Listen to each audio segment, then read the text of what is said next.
Guys, while everybody's saying crypto is topped, meme coins are dead, we've been in our inner circle printing 3x's, 5x's, 10x's back to back in the craziest market conditions, low volume conditions. There's always opportunity. Now in this video, I'm gonna show you how we've been able to print and call out banger plays even in the worst market sentiments. There are times you have to adapt. I'm gonna show you 5 simple steps on how to run it up on meme coins this late in the cycle. It's not going anywhere. Now's the time to sharpen your blade and tap in. Let's get into it. Meme coins. This late in the cycle is a completely different game. I was on Twitter and I was seeing so many people talk about, are meme coins dead? Was it top? It's so over. Are we packing our bags? Things of this nature. And a lot of it boils down to just the market as a whole. I mean, last week was the craziest liquidation event in history. I've been in the space for a really long time. I've never seen anything like that. It was disgusting what happened to the markets, the way people just got wiped out, liquidations left and right. People were offing themselves because of everything that went down last week. We kind of foresaw that. Just a week prior, we decided we were going to sit on our hands. Everything was looking real choppy. We got out of a lot of our trades and boom, down 60, 70, 80%. It was insane. Shortly after that, we see people lining up all around the world to buy gold. Gold is hitting all-time highs. People are saying when gold hits these levels, something bad around the horizon, all-time highs. And man, this is like the most vertical chart. If you look here, it can't go up forever.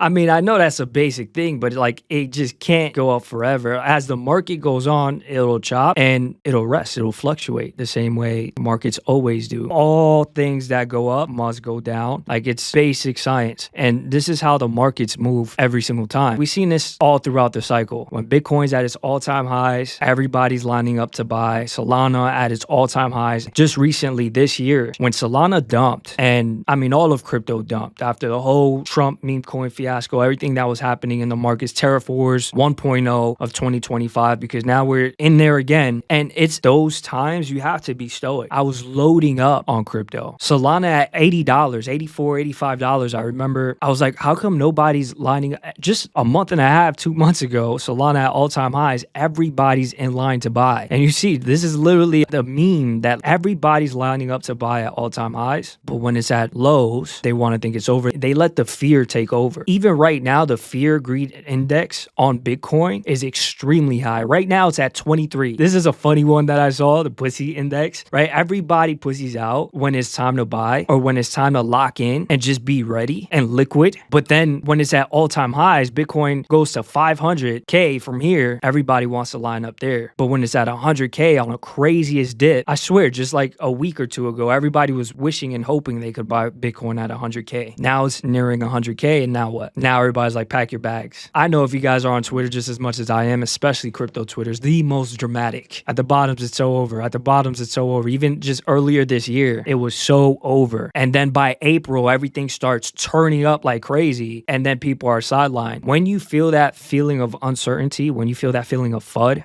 which stands for fear, uncertainty, and doubt, that's when you know the bottom is close. That's where you should be paying attention. That's where you should be prepared. How does that relate to memes though? Even in the low volume times, there were many cooks, many cooks. I mean, you've seen it just this week. We talked about Rome at the local lows. Went up easily 4x from where we called it. Lion, easily 4 or 5x from where we called it. Make America Great Again. Frog coin. There's always going to be opportunities in between, maybe fewer. There were times where we were finding 5 of those plays in one day, but then there's times where you have to slow it down. Just know, even in a bear market, there's always going to be opportunities. Even if Bitcoin goes lower, maybe 100K isn't the bottom. It's hard to time the bottom, but we are at a max fear. But the game changed. I think meme coins is at a time now where it is solidified because we do live in a tension economy. So trenches will be here no matter what. This is why I say you want to position yourself to where when these flushes happen, you have liquidity to bid and trade. If you're only trading through the chop, if you're not sitting on your hands enough, not studying more than you trade, when the real trade comes, if you're not liquid and you're gambling on bullshit, or you're trying to force trades in that time, you're not going to have any liquidity to trade. It's important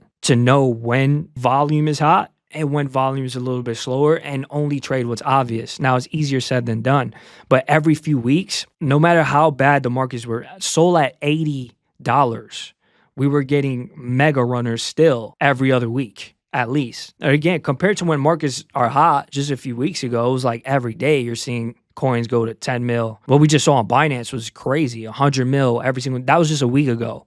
And then today people are like, pack your bags. It's crazy. But these are based on real life memes, real viral things. And this is never going to stop. We live in an attention economy. So what I say is at times like this is to adapt, play it slow. I even used to say this, but I don't believe in this. The whole, you only have a few months left to make it. I think this is why a lot of people panic, because a lot of influencers, especially a lot of KOLs, we're used to cycles topping out. We're used to seeing meme coins kind of die out. What happened with NFTs? Once that whole meta ended, it was over for all NFTs. NFTs till this day has like zero volume. That used to be meme coins as well. When meme coins was on Ethereum 2021, and I ran that up too. I remember, you know, just dog coins, Shiba, Floki, like random narratives. You could just buy and hold and be up. When the cycle topped, it was over for that too. Nobody was trading memes anymore.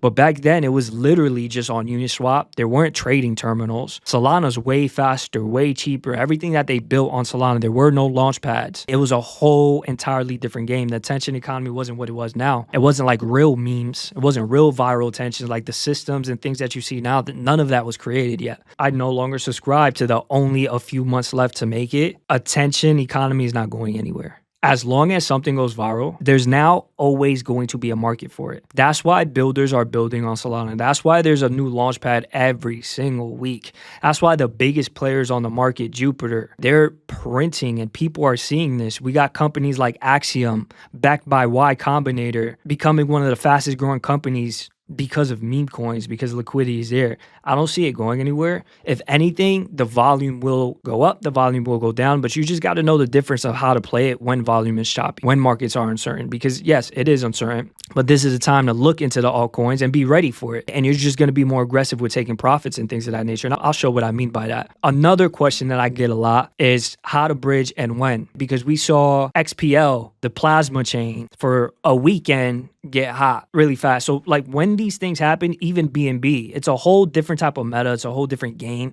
I think Solana is king at the end of the day. We always return to tradition, which is Solana. The real viral memes are always going to happen in Solana. Solana has already built a culture, especially like on crypto Twitter all around the world. Anything that happens that's viral, especially in the West where things is always on Solana. Even just the past few days, people were talking about Tron, running it up on Tron again. Those are like cope methods, people trying to be early, people trying to trade on less advanced chains to kind of offset the max extraction that Solana has, because although Solana is fast, it's cheap, everybody's building on Solana, it created a problem, just max extraction. Multi-walleting. You know, nobody has an edge the way you had an edge trenching a year ago. Wallet tracking and Twitter tracking and things of these nature. Not that they don't work, but sometimes people go to BNB where things are just so simple. CZ could tweet the biggest KOL and then boom, everybody's making money. It's a different game. But when that happens, you got to be quick. You got to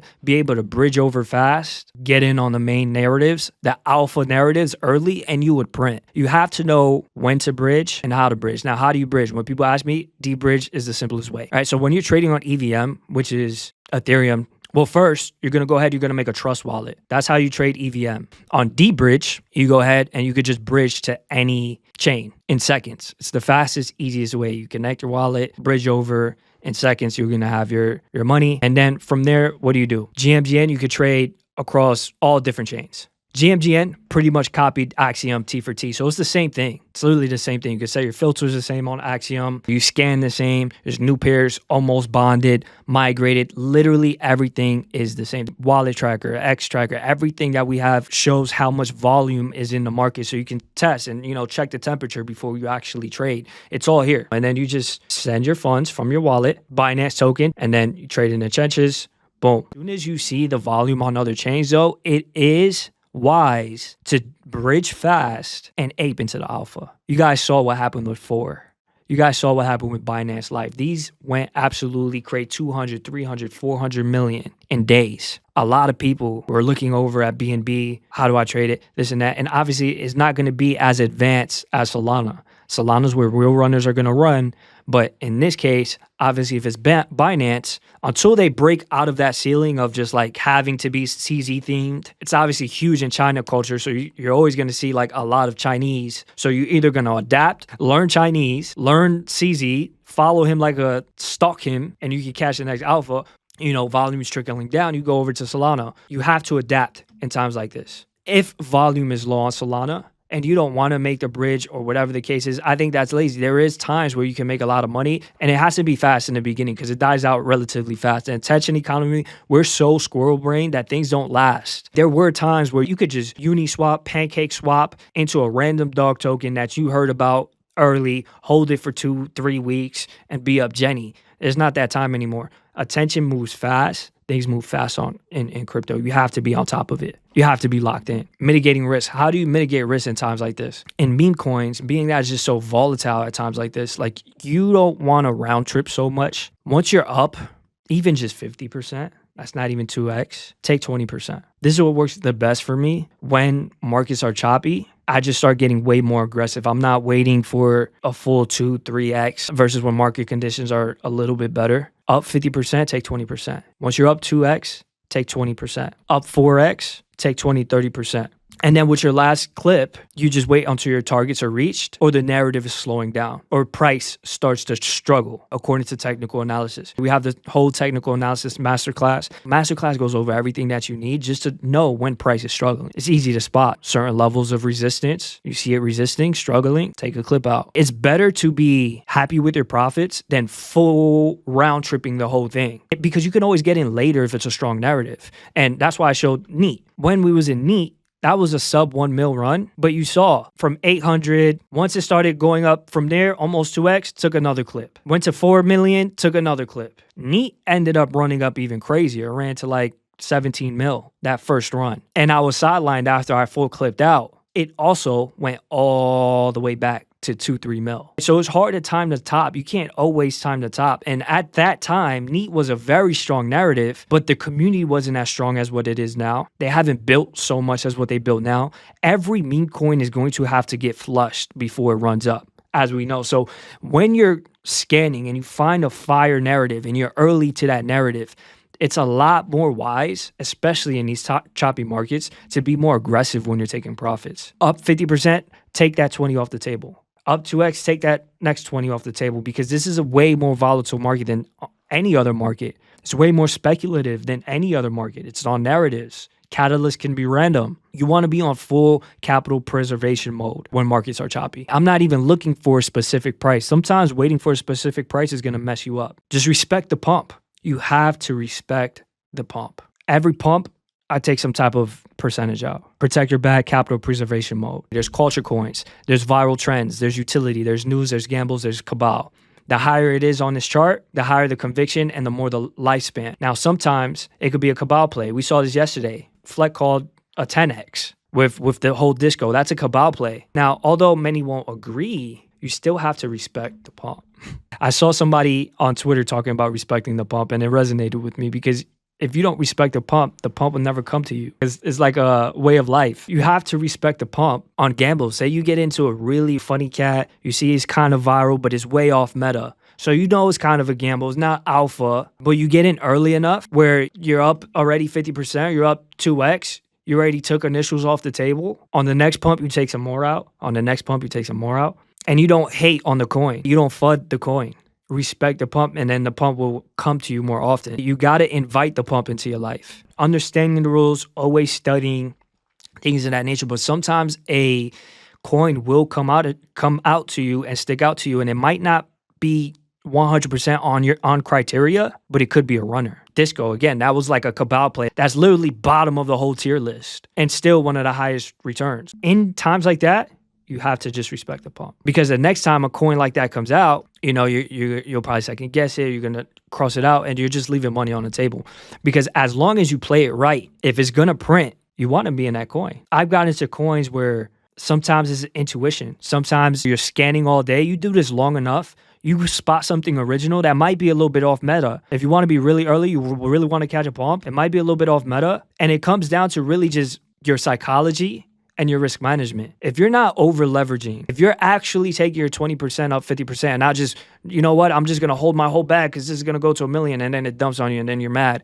But if you're respecting yourself and you're mitigating your risk and you get into that coin, you got to respect the pump. There's going to be times where it might be off meta. It might be news tweets and it's getting fudded out. You fudge yourself out because you don't respect the pump. You got to invite the pump into your life. People are making money. Show them love. Respect the scans. Any one of these coins can always be a runner. What matters most is how you mitigate risk, especially in meme coins. The catalyst can be random. I would say even quit. We've been calling quit. Quit's already up 3x from the lows. That's completely off meta. Everything else checked out. Even with the Cabal play. Of course, it's a Cabal. It's bottom of the list. It's bottom tier shit. You know, but right now it's choppy markets. Alpha is going to come very far and few in between. So you got to respect the pump. You got to allow the pump into your life. You know, sometimes when you're too quick to write things off, you're not respecting the pump. You have to dig into it, realize why it ran, how can you catch the next one, study every single pump. Because when you respect the pump, don't just write off anything. I used to be that person where I was a purist. When I first made multiple six figures in crypto, it was in Bitcoin, it was Ethereum and XRP. It was like the majors. And it was just me tailing my mentors, right? We were trading Forex. I spent tens of thousands into my mentorship. It gave me a network. It gave me communities. It gave me crypto. I seen a lot of people. That was a common theme. Everybody taking their profits, putting it into Bitcoin. And we're talking Bitcoin at like 4 or 5K. We're talking Ethereum, a couple $100. I made a bunch of money. Dollar cost averaging in for years. 2021 happened. Boom. It was just like a boatload. I was like, holy shit. Then that got me into altcoins. I'm learning everything about the blockchain. I'm learning every reason why these companies are going to run up crazy. I'm talking Cardano. I'm talking Polkadot. I'm talking a lot of these coins that are shit now. Nobody cares about them. Tron. I made a lot of money in the beginning, and it kind of made me like a purist, especially when meme coins first came out. I'm like, I'm not buying that. And I faded like really, really like Jenny wealth, because at first I was just closed-minded. I didn't respect the pump. Liquidity was there. I didn't respect the pump. And then I submitted to the pump. Got in Floki. I don't remember the prices exactly what it was. I remember putting like $2,000 in, like a week and a half later of like 40 grand. Like the returns were exceptional. I was risking way less and getting way higher returns. Why? Because I respected the pump. When ICM first happened, I got so obsessed with memes. I loved memes, right? When fast forward, Solana, running it up, boom. Then when ICM first happened, I was a little closed-minded to it. Nah, we need to trade memes, like memes. But I didn't respect the pump. I was sidelined a lot of that meta because I was trying to trade memes when the volume was clearly on ICM, right? So although memes and culture coins usually have the highest conviction, longest lifespan, but I didn't respect the pump. So I had to adapt, and I had to learn how to respect the pump on utility. I had to invite the pump back into my life. So I had to study utility and know where we're at in certain metas. Because before, I mean, utility looked at, Believe ecosystem, everything that came out of there. A lot of it obviously went to zero. Anything in meme coin is always going to go back to zero, right? But you got to respect the pump for when the mind share is there. It's an attention economy. What does it look like? The narrative tier list. Culture coins, highest of the lifespan and convictions. Viral trends, utility, news, gambles, cabal. Now, culture coins, as you guys know, NEAT, the example I just gave you, that was a culture coin driven by community. NEAT is still, to this day, one of the strongest, best performing coins of the cycle. I mean, since sub 1 mil, I said it could be like a 40 mil token. I ended up playing it fast, but on the dips, we ended up catching that again. Boom, 33 mil at this point, driven by pure community. Viral trends, what does that look like? Driven by attention and analytics, and usually a foreseeable catalyst. We talk about the Gork trade. That was a viral trend.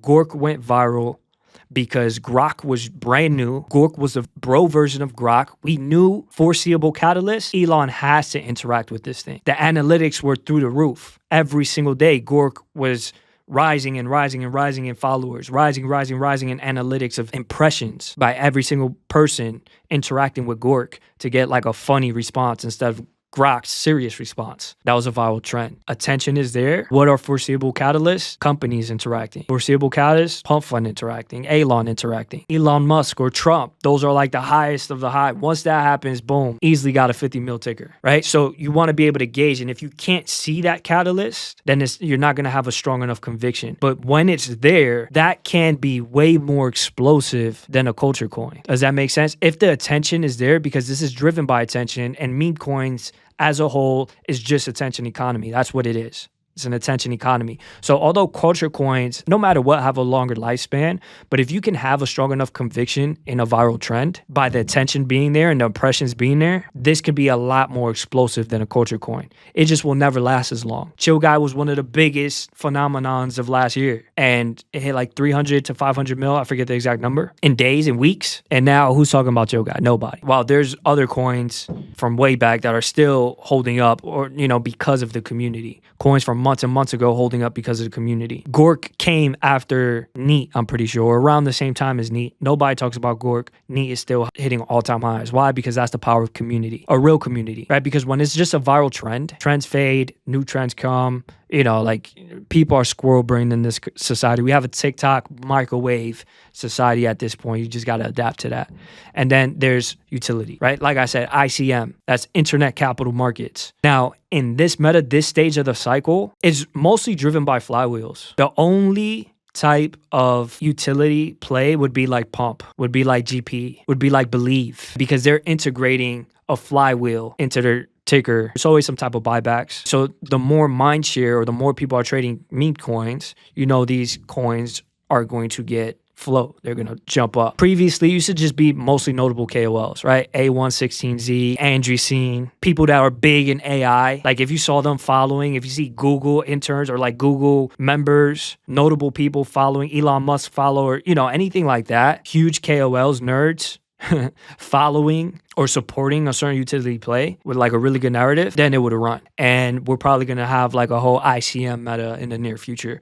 That's why I say that. And it might not always be flywheels. Flywheels is like huge for like the bigger, like let's say blue chip ICM coins. But notable KOLs is going to be for pretty much everything after that. You want it has to have some type of relevance, people that can support it. Even just smart money getting in, things of that nature is what's going to dictate if it's a good utility coin and if you can have conviction. Although like the lifespan of utility coin almost never endures like just a normal meme community. Even viral trends last longer sometimes. These are literally, people are in it to make money and get the fuck out. Nobody cares about the tech. The liquidity's there. People are speculating on the attention of it. And you just have to remember that you don't want to get married to any single trade. If you want to get married to anything, then sure, there's culture coins at the most where you can like have some sort of longevity in a coin and hold and it pay off. But even still, certain times, like I said, in times like this stage of the cycle, I would take profits more aggressively. Holders are getting punished. And you got to know the difference. There are times to hold. You have to be able to believe in coins. That's the only way that this market even has a chance really taking off to the next level, because price is the best marketer. Success stories is the best marketer.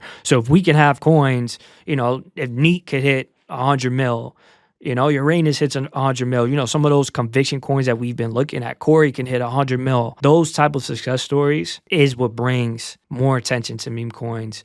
Just like when you see somebody hit crazy on blackjack, that's what makes people want to go to the casino. And Solana is the casino of like finance, right? It's literally not going anywhere. So you got to know how to believe in coins, but you also got to know when to just run up your port and just be a more aggressive taking profits. Then there's news. These are tweets and breaking mainstream media. For the most part, Twitter is bigger than mainstream media at this point. That's where like people can really rely on the truth at this point, or where breaking news happens first, or where most of us see it first. Twitter for the most part. That's even the heart of crypto. These are things like just the other day when we called fraud coin. Fraud coin was literally breaking news. Pump Fund was on the news. People were calling it like a big scam, pump and dump company, and this happens many times before, and we've seen how crazy those went. When you see those news, those are usually way more short-lived than anything else above it. Why? Because once that news fades, it's over. But again, when the news happens, it's a lot of attention there, so it could be really explosive. Which is why even when I sent that fraud coin, it was like an immediate like 2x, and then even overnight 4x after that, boom. Fleck asked me in the inner circle call, he said, hey bro, like I see people getting back in at the bottom, whatever the case is. It's lower on the tier list. I'd be careful with that one because there wasn't really anything else to really hold it up. Nothing else, like the metrics weren't really showing that there was going to be another catalyst or a team behind it, or there wasn't really anything else behind it. And usually that is the case. Like these three are almost interchangeable because they're all considered gambles in a sense. Then there's actual gambles. That's anything off meta, right? So right now, what would the meta be in the markets? The meta right now is kind of just viral trends such as Lion, such as Rome. Those are the two most viral trends in the West right now. And then there's like another sub meta of just gold, with gold being at all-time highs, such as silver, right? And I'm talking about the meme coins that they made because of how high gold is going, and then just the narratives behind that. That would be the meta. Anything off meta would be somewhat of a gamble at this point, because you're not trading alpha. It's not even a beta. It's just like a random coin, and it can have X's all across the board. Again, in this market, you take partials aggressively, because even like things that you should be able to hold are bleeding off. So you want to be more preservative with your capital. Then there's Cabal. And Cabal, like I said, the last Cabal that we talked about here is Disco. A Cabal is a play where they're usually already loaded. It's an orchestrated play. It's an orchestrated run. And sometimes Cabal plays can be good. They will let the little guy win. They really have high aims for the coin. And then there are some Cabals where it's fully extractive. They are going to absolutely demolish you. You can tell the difference depending on the type of KOLs. We go over them a lot in the inner circle. I've showed you guys people I wouldn't trust at all. I showed you people that you could take a chance with. On a Cabal play, you're gonna see like a bad Cabal will be a random ticker. Sometimes usually the website's really nice. They're paying 500 boosts, 1,000 boosts on the coin, giving it max attention. They'll send it to 10 mil, 15 mil, and then just dump it all right away. Don't get me wrong. If you can get on a Cabal play early, you get in 200K, don't risk too much. You see it early enough, you execute early enough, and like not on a local triple top or anything like that on resistance. Like don't do that. But like if you can catch the first dip, 150, 200K, you could catch a Cabal play, be risk-free, run it up 10X, and eat with you sneak in the bundle. The problem is a lot of people, they get suckers, right? It's suckers that they get in these things. A lot of people scrolling through Dexscreener, they see 500 boosts. They see the website looks good. The ticker looks fancy enough, right? They have like a botted X account, fake followers, fake engagement, and then people top blast. They start breaking their rules because the emotions of volume in the chart, but it's all orchestrated, right? And then they lose money. That's where you want to be careful with a Cabal. And you want to just be aggressive taking profits. I wouldn't even sleep on a Cabal play unless I'm, one, really, really early and I don't care. I'll put in what I'm willing to lose. Or two, I'm already risk-free in the trade. Cool. Whatever happens, happens. But in this case, again, all across the board in these type of markets, I would take profits aggressively. Any type of community can turn something into like an alpha play. Just because something is like lower on this tier list, we got culture coins at the top. Let's say Volatile Trend second. But there's some Volatile Trends right now that's alpha. Lion is the alpha. Lion is the one that went the highest out of all the trends this week. Went the highest. It held the highest amount of holders growth. Everything that you want to see in an alpha filter, right? So it is the main runner in this instance because it does have the most mind share in the meta right now as far as traders go, because I think Rome is kind of picking up a little bit faster as far as like virality, but the alpha will be lying. The community is growing on X, also on HolderScan. I showed you guys HolderScan multiple times. I think I linked it here. If you're not using HolderScan, Rome holders kind of steady going down, line holders steady going up. You see, so you kind of see the difference. Again, holders, I can still see catalyst there. I can still see mad people posting like the, running out of time. CT is usually late with these things. When we caught Detective, and I was like a 30X play here, it was like the same thing. Detective would fall under viral trends. Detective was everywhere for a really long time. And I was surprised it wasn't tokenized because I seen it everywhere. And I laughed at it so many times. I didn't even know what the ticker would be. I didn't know it would be called Detective because it's just like a guy just suspicious, right? The guy from Dexter, suspicious. And then what happened? Weeks later, it ran up. To like 4 mil. All right. We ended up getting like 150K entry. But the crazy thing with that, it was like lagging. And it's always like this. It's always like really late. So sometimes even Lion, when Lion first got deployed, we saw it get migrated. I think it was like me, Flacco, Choi in the VC. Volume was dead. We're like looking at scans. There's like nothing migrating. We're looking at Lion. Nobody gets it. I'm like, wait, I've seen this. Flacco already called it like 30K. David ended up calling it officially in the scans at like 170K. But I'm like, how wasn't this tokenized yet? I think it was tokenized actually. It's just the market wasn't ready. Because that's that meme, I've been seeing that since like summertime. The Lion does not give a fuck about resistance. The Lion doesn't give a fuck about Bitcoin going down. The Lion, that whole thing was like, it's been a thing, right? CT is usually late. So sometimes that can happen. And sometimes, you got to have conviction to understand the analytics. Once you see that the market chose it, you'll see the community growing like crazy. People using actual memes. If you look at Lion or Rome's community, they're showing the meme more than they're showing the charts. That's a green light. I don't like when you go in a community and you only see them talking about price. If they're only talking about market cap, it's never going to reach the market cap everybody wants. That's bearish. Real communities build actual lore, Real communities build actual memes. You want to see real art. A lot of times you'll see this AI slop. For me, that's bearish. Don't get me wrong. A lot of times, if you're in the early stages of a coin, real early stages, which is risky, right? Because it could just be bullshit. They could not take it serious. It's a little bit more of a gamble. Maybe they AI slop it until they, get it together. But for the most part, bearish. So you got to look at what is in front of you. You can't just sit there and hope, especially with meme coins. And you want to be able to see a future catalyst for the coin. If you can't see a future catalyst, consider it dead. If you can't see it going up, right? Because you got to look at what do I think about this? And now a catalyst would be, what would the rest of the world think about this? What would another trader think about this? If I'm getting in at X price, what would the next trader think about getting in at X price? Is it cheap or is it expensive? Let's talk about Detective again, because when I got in at 150K, by how viral it was kind of obvious, like literally obvious, that was at least a 5 mil runner. I said that from day one. I'm like, this is a 5 mil runner. Even 10 mil in good market condition. I was already knowing the catalyst based on other runners, because we've seen this before. We've seen this, chill guy, 300 mil runner, but we haven't seen that in a while. Markets haven't been that crazy for viral trends. According to today's condition, what are things running up to? You compare it, and that's how you can price your ceiling. What is the overall theme of the market? That's the meta. You usually want to be in meta. When you're sitting on your hands and you're just waiting for the next obvious play, it's best to know what meta you're in and bid that alpha.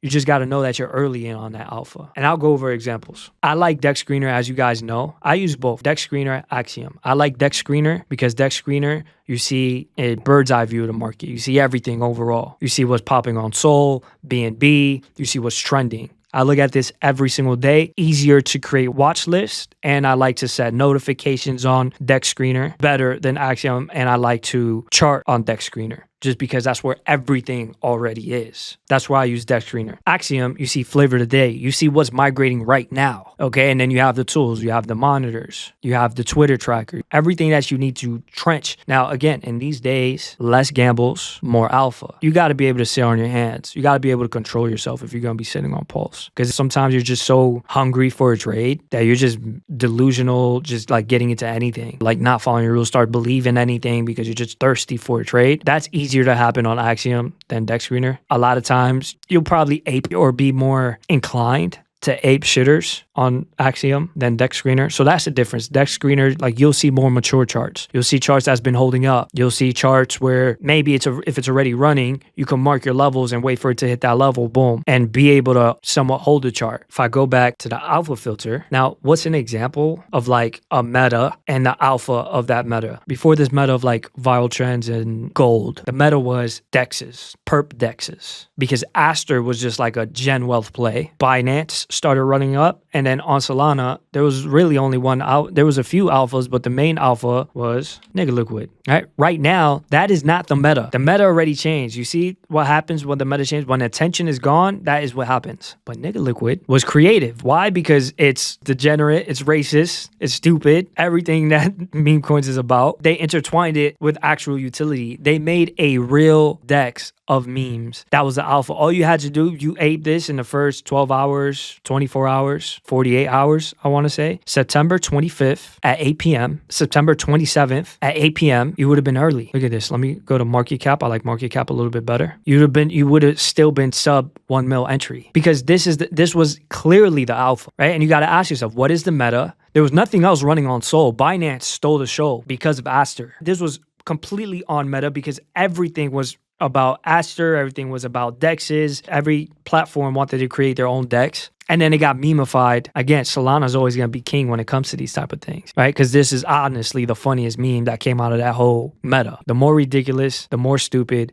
usually the more to run up. 11 mil, that was a 10x. That was on meta because why? Perp dexes. That was alpha. Why? Because this was the first to do it. A lot of others did it. Then they made a Jew liquid. Then they made a actual utility plays. It was a Uranus perp dex thing that they did pretty much the same thing. Everybody was just white labeling. If you guys know about the Orderly project, like we talked about this, anybody could pretty much white label their own perps dex. They're all using the same tech, but this was just the first one to do it, and it was the funniest, right? How do you find that out? You look at the website. Look at the slogan. Like, what is that? Launch app, you can trade, a bunch of different memes. Okay, and then they were just doing funny stuff. They were like engaging on X. They were throwing shots at Chill House, you know, just like funny stuff. You look at the website, once you saw that's like legit, they actually had something there, that's already bullish, especially on Meta. You look at the X, 8,000 followers, right? At the time, obviously, you see it climbing in real time. You see the analytics. These are things you want to look for. People posting, look, this is the type of stuff I'm talking about. Listed Chill House. Look, we listed this dog shit again. Don't ask why, we don't know. But it's a meme. It's just funny because Chill House is also stupid and dumb. You know, they'll delist things and like it was just funny, and they're making like actual professional announcements. Like it was just a funny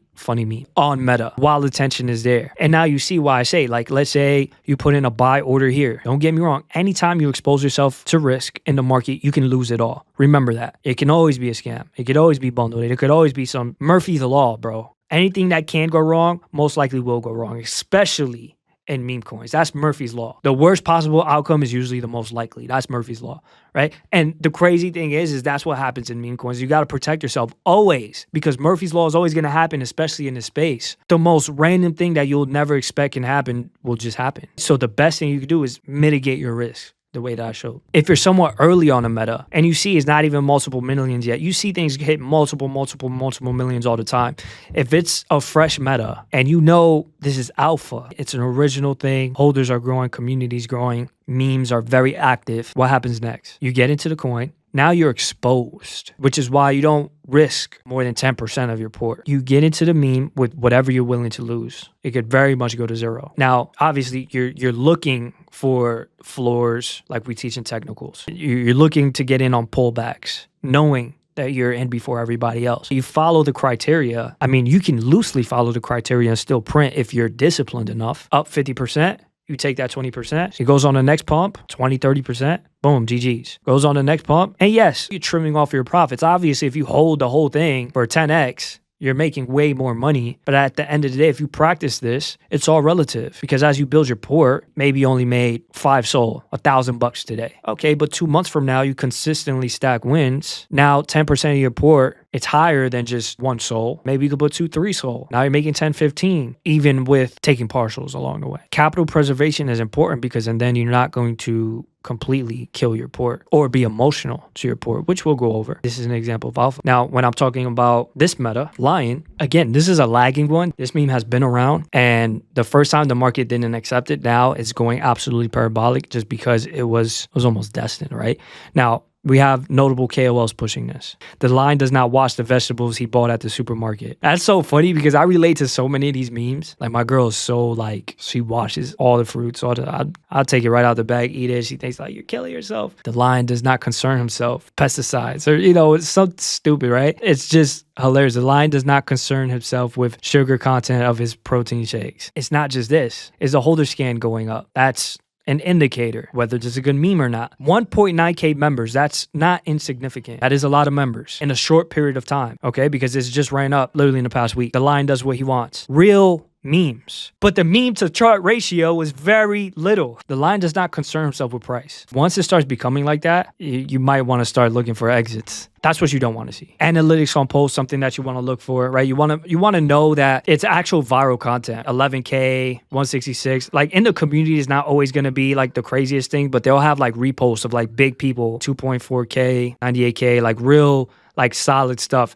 And these are kind of like a little bit more unimpressive. Like when I was talking about Rome, the reason why I said like it's interesting because I feel like Rome is lagging a little bit because Rome seems like the analytics are way higher, but the price isn't like at this point in time. If you look at Rome, I see way more memes in real life of Rome right now. So I think I would guess it'd be underpriced, no? Right? If you look at Rome's analytics, I was looking at it earlier. Moonshot just, this explains why it is just ran up 4 hours ago. I could see way more catalysts happening in this way. Moonshot, 42K. Axiom, right? One of the biggest KOL, 234K. We have like a lot bigger, all the analytics kind of support. Pixel, 57K, 1K, 5.8K. Like you want to look and see like the rabbit running up. I'm not sure what it's actually called on Twitter. Is it just called rabbit? Like what would it be called? Look, if I just type in rabbit, 18K. Now, these are people that have nothing to do with crypto. Comics. This is just a random account. 344K followers. Talk about running out of time, right? This was obviously 2 days ago. You want to see things a little bit more recent, relevant. You're seeing it. Boom. I don't think this is a crypto account either. Like once you see it in real life and retail's bidding, you might be early. Why is this F-ass rabbit all over my TL? People are seeing it everywhere. These are doing like chill guy numbers. I saw them post it, right? If you see here, I'm not saying this is the next chill guy. I simply want to compare metrics. And he talked about this. The white rabbit embodying the all roads lead to Rome trend is now over 100K posts within 2 days. That's like crazy numbers. Chill guy in 1 week did over 200K posts. White rabbit's already kind of outpacing that. Different market condition. Don't get me wrong. Chill guy, that was like peak mania for meme coin. Now we're like peak chop. Gold is like, you know, scaring everybody. Got everybody thinking we're heading into World War III and shit. So it's like different type of ceilings. You can't ignore that. That's what I'm looking at. Even though this is a beta, I'm just looking at the metrics. Like you want to know the narrative is intact. You want to know the criteria all sits there, and then you can take your stab at it. No matter how good it looks, no matter how good it seems, don't risk what you're not willing to lose. Find a good entry. Boom. Run it up. Now you can see on,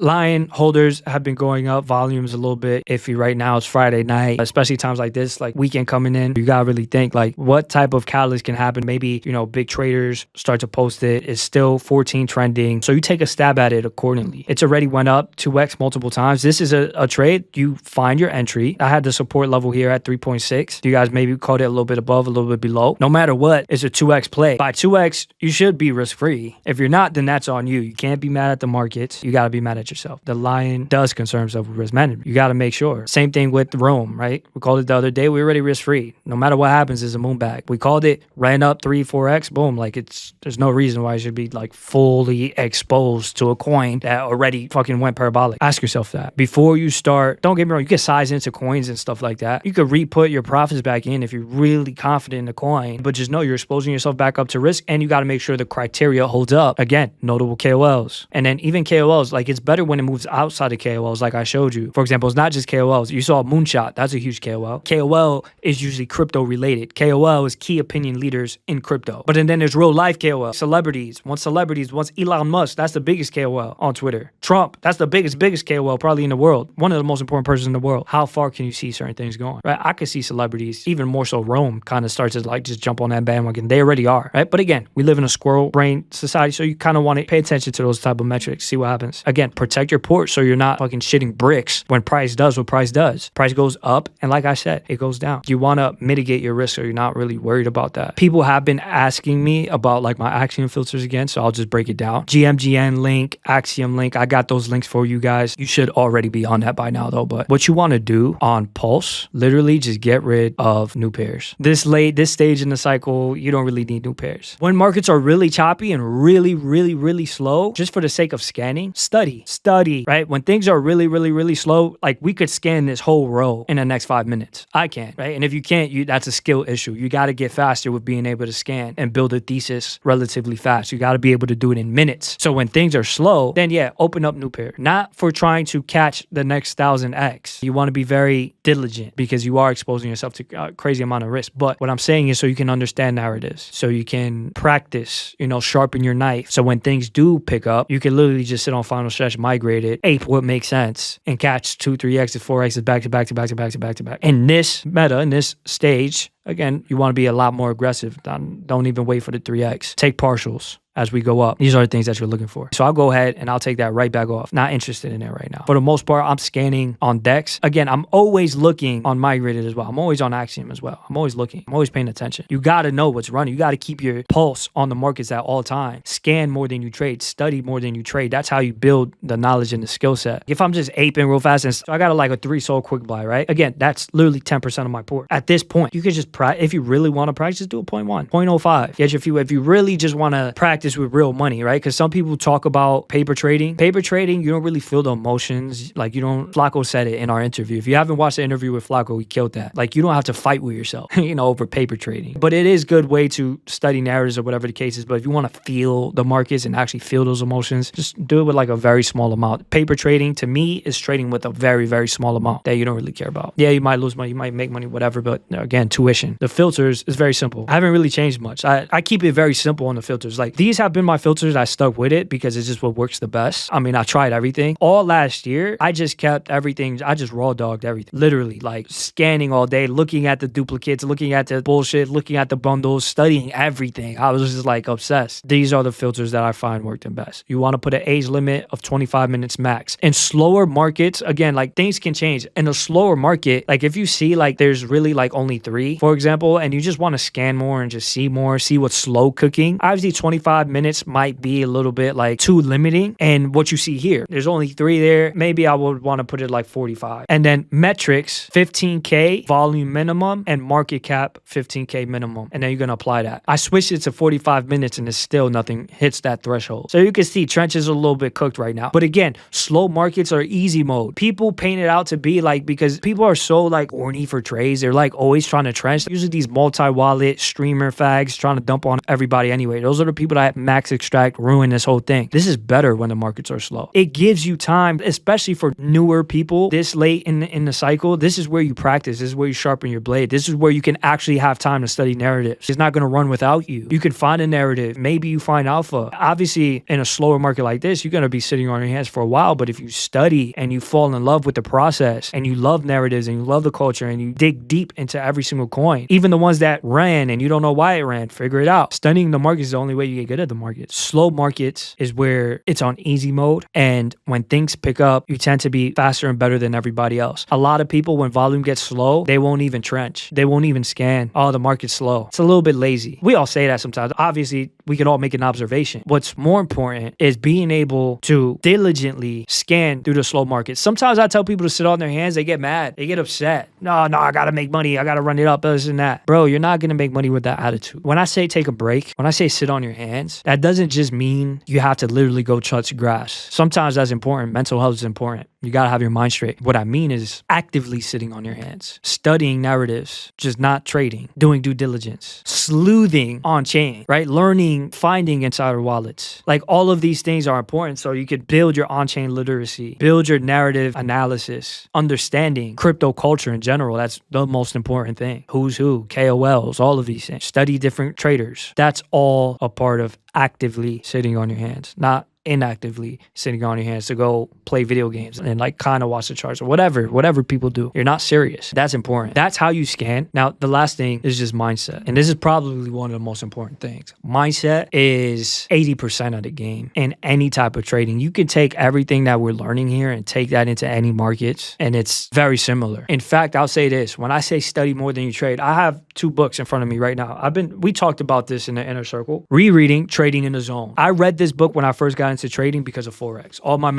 Everybody knows about it. If you're trading futures, we got future traders in here. We got Forex traders, people who've been in crypto for a really long time. You guys all know this book. Mark Douglas, Trading in the Zone. I read it front to back like 2 times already, 3 times. And you learn trading is 80% mental. This whole book is literally just trusting your edge. It's not even memes, obviously, but it's any financial market. Look at this. Reminiscences of a stock operator. It's a little bit blurry. I don't know if you can see it. Fictional, non-fictional, based on the real person. One of the best stock traders of the 1900s, gems in here, kind of breaks down the main things that he goes over, like learning from his L's. You see his whole come up, what made him run it up, why he was one of the best, from zero, broke, zero. Made millions, lost millions multiple times, stood in the game and went from gambling in bucket shops back in the days to running it up in the stock market, making millions of dollars to trading on yachts from literally zero, having to borrow money multiple times because he lost it all. And he talks about every single lesson. The main thesis of the book is all markets are the same, nothing ever changes. It's all the same emotional, psychological shit, right? So it's really good if you want to make it as a trader in general. Study more than you trade. The reason why I say study more than you trade is because that's how you become serious. That's how you build the knowledge. It doesn't only have to be books like this. It has to be studying yourself. Where are you right now when it comes to trading? Right here, you see I'll put desperation. This is the worst place to be if you want to make it as a trader. Especially me in the beginning. I remember I was always so focused on money. It's weird. It's like a laws of the universe. The more you focus on money, the more it runs away from you. The more you're desperate about money, the more it runs away from you. The more you want to quit that job. The more you hate hate your boss, the more you attract them. It's a weird law in the universe, but you have to become detached. You can't try to force it. You can't try to rush. You have to do your due diligence as a trader. Like, you can't want my results, for example. You can't want any successful person in it. Flacco, we just did a one-on-one interview. I don't even like to talk about we all know, right? Like, I've been doing this, but let's talk Flacco. He's only 5 months in the game. I've been more than 5 years in the game. 5 months in the game, he's already seeing results. You don't know how much time he put in. You don't know the books he read. You don't know the scans that he slow. 5 years in the game, I haven't worked a job in a really long time. I just told you, I ran through trading in the zone like 3 times. You want to be on that level, you haven't read it once. You want to be on that level, you haven't took as many trades. You haven't really put in the work. You haven't paid the tuition. I lost more money than more people, probably everybody in this group put together. Okay, guys, so you see us referencing different people in the group with crazy, insane results, crazy call outs. They know their shit. Now, in the inner circle, you could get results like Flacco, who came in negative money, right, to now printing up to 4 figures per trade, or Fleck, who just recently came in and doubled his 4K pour just this week. Last week, we were talking about not quitting, and this week, mostly on his own calls, right? Just being a part of a group that's accountable, spreading knowledge, and spitting true alpha is really key in this game, especially in crypto, especially in meme coins. So fill out the application below if you want to be part of the inner circle. We're going to run it up. Now let's get back into the training. The more you make it about money, the more you're desperate, the more it's going to run from you, and the more you're going to make desperate decisions, emotional decisions. Desperation is a huge emotional, it could fuck up everything for you. You're not going to be disciplined. You're too desperate. And then the money runs from you. You have to fall into a place of like, you don't need it, but you're passionate about it and you want it. You don't need it, even if you need it. I know it sounds crazy, but it's true. Even if you need it, you got to act like you don't, so that you can be more patient with yourself. Because the more you put that pressure on yourself, that time limit on yourself, then it's just going to make you too emotional and you're going to be too attached to the outcome. And trading in general, you can't be too attached to any outcome. The main reason why people lose is because they lie to themselves. They lie to themselves so much that they learn not to trust themselves, and they don't even trust themselves in the game no more. They said, I'm going to take a break and I'm just going to watch the charts for a day and I'm going to study and I'm going to learn. I'm going to sit on my hands. I'm going to wait for the perfect setup. And then they find themselves getting into a random coin. They find themselves getting so hyped up over a call out, over something running up like crazy. Green candles, maybe the right KOL, maybe hype that they top blast. They lose. And then now they don't trust themselves next time because they lied to themselves. You said you was going to be disciplined. You said you was going to wait for the perfect setup. You said you was going to wait for a pullback. You was going to let it hit support. You bailed, right? You had a plan and you bailed. You lied to yourself. You didn't stick with your edge. You said when it hits this level, you was going to get out. But then it hit that level and you lied to yourself even more. And you gave yourself a whole bunch of hopium, right? You started becoming delusional. You started making up stories, giving yourself fake conviction, finding any reason to hold. You had a plan. You was going to get out on the break of support. Why didn't you? Now you're down more. Now you don't trust yourself even more. Now you're feeling like it's not for you. Now you're even more stressed about money. Why? Because you're moving desperate. You're moving emotional. You have to eliminate emotions. Trading will turn you cold. It's going to show you about yourself more than probably anything else in the world. I think the 2 things that taught me most about life is trading, and maybe the only thing above that is like relationships, because relationships is like a mirror. You learn about yourself too. But trading is like the same thing. You're going to face emotions you never thought that you can feel when it comes to trading. We're so emotional about money. It's cultural. It's ingrained in them, right? It's literally like oxygen. We need it. But when you start acting like that, it's just, you got to forget the money. You got to act as if you already got it, as if you already quit your job. Like, how would you act if you already quit your job? You would act like a real fucking trader and have some discipline and trade your setups. That's how you would act. You wouldn't be so thirsty. And it's weird because once you start making money, it only gets easier and easier and easier and easier, because money attracts money. And it's more so of a mindset, because you're not thirsty for it. You don't even care about it no more. Literally just the game. You care more about the points. You care about more just like sticking to your rules. You care about more being just a better trader. You're okay sitting on your hands because it's not your fucking setup. How many L's are you going to have to take to finally hit? But sometimes we'll take L after L after L after L because of what? Desperation. We become almost addicted to even just the feeling of losing, right? Because so much spikes in emotions. Losing can give you like, an addictive feeling as well, just as much. There's 2 sides of the spectrum. You can't get too hyped on the wins and you can't get too distraught on the L's. It's like both sides of the spectrum are very dangerous. You start winning too much, you win again, now you feel like God, now you're over leveraging, now you think you can't lose, and then boom, you get humbled. And then on the opposite opposite side of the spectrum, that dangerous emotion, sadness, or just like desperation, right? You lose. Now you're like losing your mind. Now you're scared to get into the next trade. Now you don't trust your edge anymore. Now, and it's because that emotion, the opposite of feeling like God, you feel like shit.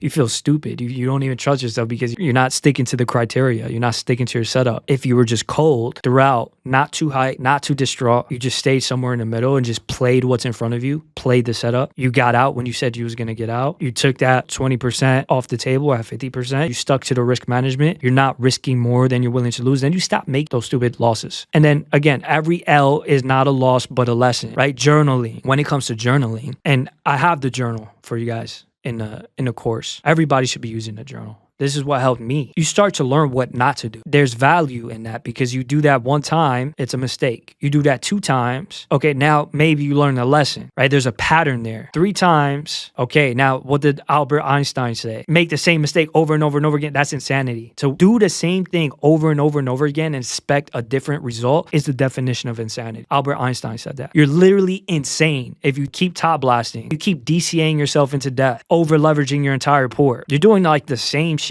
over and over and over. You're like following other people, not even having like, it doesn't even fit your own criteria, but it fit a random KOL's criteria, whoever else, right? There's no conviction in that. You're never going to be an independent trader, independent thinker in general if you move like that. That's insanity. How many times you're going to take the same L? And sometimes you don't realize those patterns until you journal it. You have to journal it. I show you guys in the journal how much you put in, how much you get out. Was it a win? Was it a loss? What was your plan, right? What was the reason you got into the trade? And then what would you do different, if anything? Was it a W? Was it an L? Not every win is a W. Not every loss is an L. Sometimes maybe you won by accident. You got to be real with yourself. In your journal, I won by accident, gambled, probably shouldn't do that again. Because if I just keep gambling, it is going to be good until it's not. I over leveraged my entire port, but I made 5x. Yeah, it's a win, but it's not a real win. Where if you do that enough time, you zero out your entire port. How many lessons are you going to have to learn? Or how many times you're going to have to see the same pattern before you learn the lesson? Journaling helps you figure that out. If you're not journaling, you're not serious. If you're not studying your patterns, there's no way you become a better trader. Act as if, forget the money, trade your setup. L is not a lesson. At the end of it all, remember less is more when it comes to trading. The reason why I say that is because sometimes we want to feel, you just want to feel something. You just want to feel it. You just want to feel the feeling of like, you've been scanning all day. You're seeing other people when you're comparing yourself to others. You're seeing somebody up 5 grand, 10 grand, 20 grand. Now you start increasing your port or like whatever. You start making dumb mistakes when you just do something for no reason, right? And sometimes that happens out of boredom. Idle mind is one of the most dangerous things because you're sitting there like you have to be actively learning, actively studying, actively doing something, or you're going to start making mistakes that you don't need to make. That's when you start, maybe you had a stop loss under support, but now you're just emotional. You're down like 15%. You're not even going to let it hit your stop loss. You're going to get out early because you just feel like doing something. You want to feel something. And then it rockets. Never even would have hit your stop loss. Rockets right after you get things like that happen. When you just start doing something for no reason. All right? You're scanning. You told yourself you wasn't going to trade today. You scanned 5 runners and they're like at 1 million now. And now you're feeling excited. Yo, I'm the best. You start feeling like, God, you know everything, right? Okay, now I'm going to get into a coin. You get in straight to zero. Now your whole mood is affected because you wasn't disciplined and you didn't wait for a proper setup. You wasn't ready for that, So less is more. You want to keep your port liquid. You want to have money for when the alpha does come, when the setup does come. I always make a lot more money the less I trade because I just wait for the perfect setup for something to just come to me, And I have to teach myself that more, especially since I became an influencer because,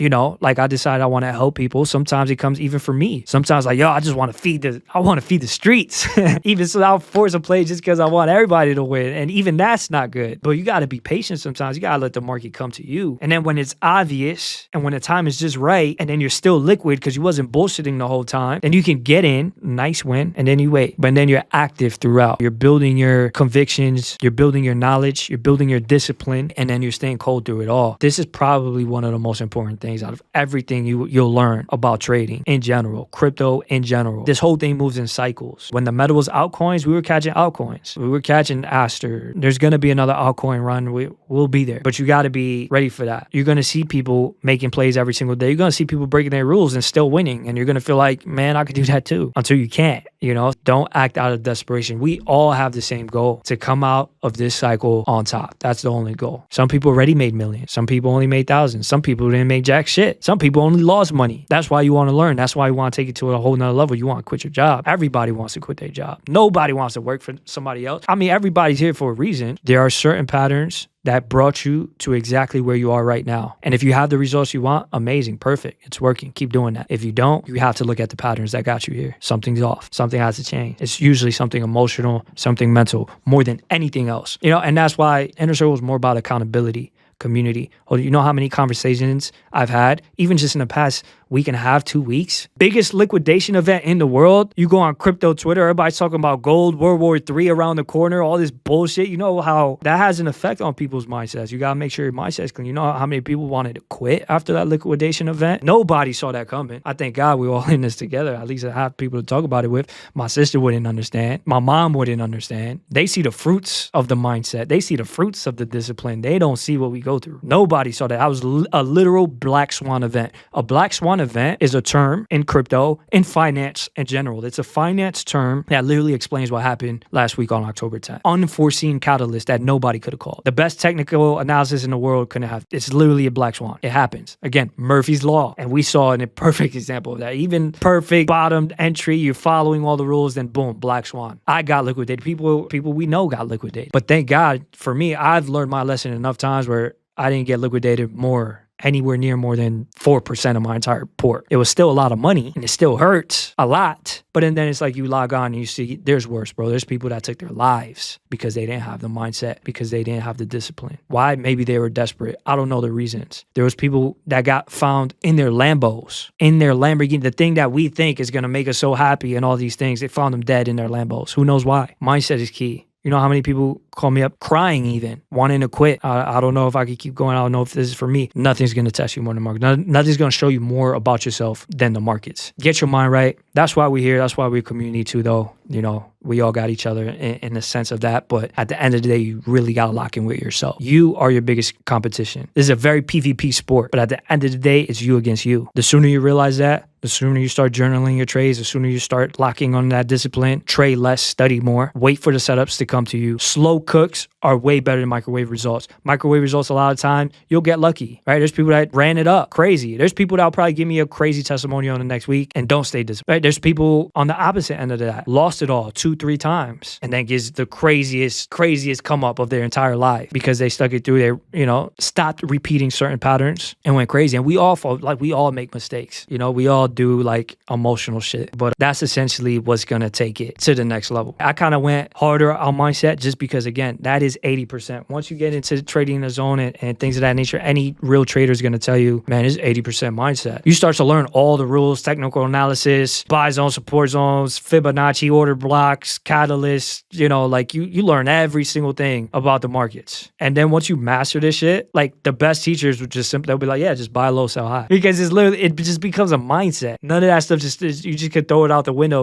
Obviously you got to master that shit, but then you just, after it's you master yourself, and then it's just and everything just kind of becomes obvious. You just wait for a right setup and things of that nature. Stable often, keep your mindset right, take profits, take it to the bank, get yourself something nice. Once you make that first withdrawal, that's going to keep you going, right? Don't keep your port fully exposed. You're up 50 SOL even, and you never made 50 SOL in the trenches. Take the whole thing out, start over from 10, 20 SOL. You don't need a lot. You can cook, 30 to 50 SOL comfortably month by month. Sometimes if you go too far ahead, sometimes if I have too much in my port, I start getting just a little bit reckless. So you got to know yourself in that sense too. If you never made, all right, let's say you never made 30 SOL in a month, let's keep it smaller, 30 SOL a month. Okay, you make 30 SOL in a week or something like that, take it out. But you're putting in your mind, no, I need $1 million.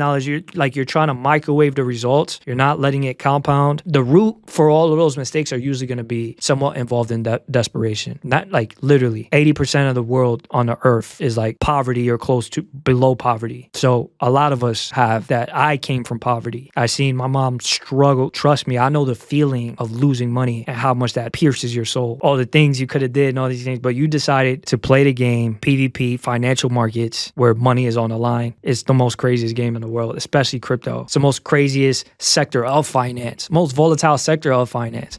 And you know what's the most volatile sector of the most volatile sector of finance, which is crypto? Fucking meme coins.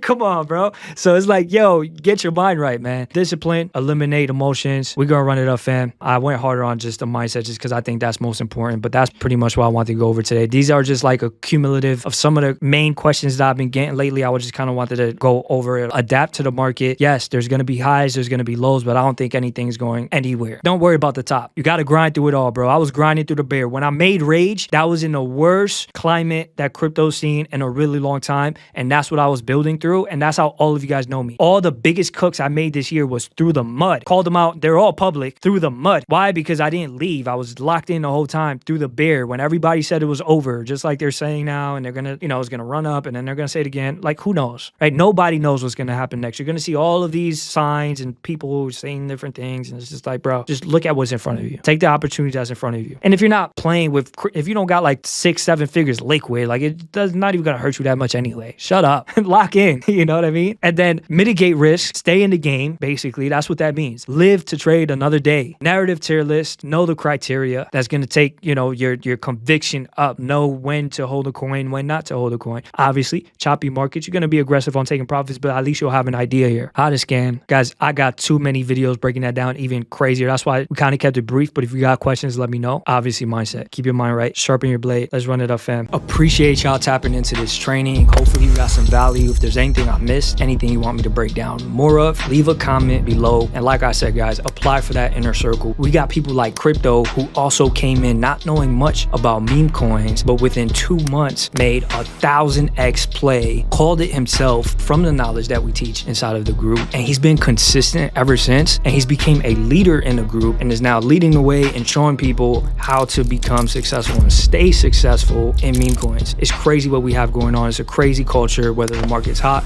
whether the market's slow, we seem to be printing and cooking either way. So tap in, fill out application. I'll see you guys on the other side, and I'll see you on the next video.